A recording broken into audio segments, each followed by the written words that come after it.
So Steve Bannon insists that Donald Trump is not only going to run in 2028, but that he will be reelected to a third term. Here's how that can happen. As you know, I teach civics. I'm a lawyer. And it all comes down to the Supreme Court. So I want you to listen to this.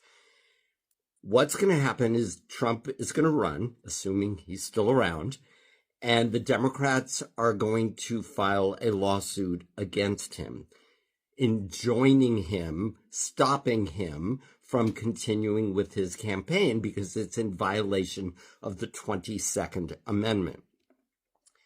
The district court, federal court, wherever it's going to be, is going to rule in favor of the Democrats.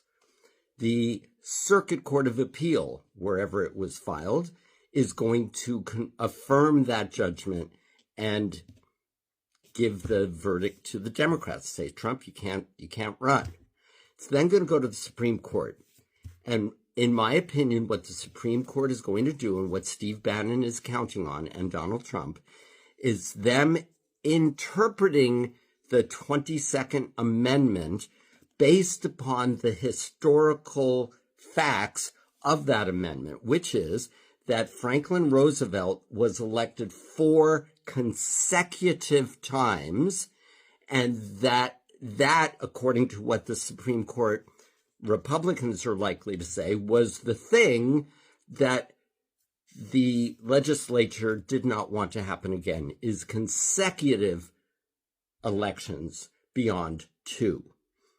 And what they're going to say is that what the legislature and the states decided and wanted by passing the 22nd Amendment was to give the people an opportunity to take a break and reassess that person rather than have some dictatorial thing where someone stays in power consecutively. So they are, in my opinion, the Supreme Court is going to allow Donald Trump, very likely in a 5-4 or 6-3 opinion, with Trump's 3 people plus Alito and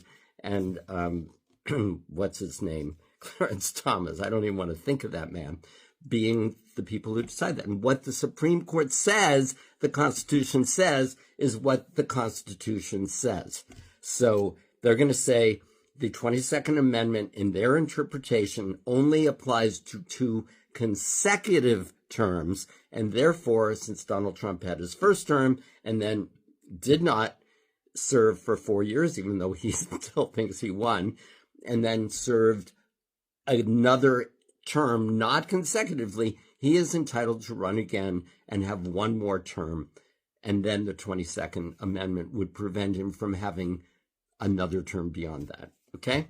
I hope that scares the shit out of you, but that it helps you understand the method to Steve Bannon and Donald Trump's madness.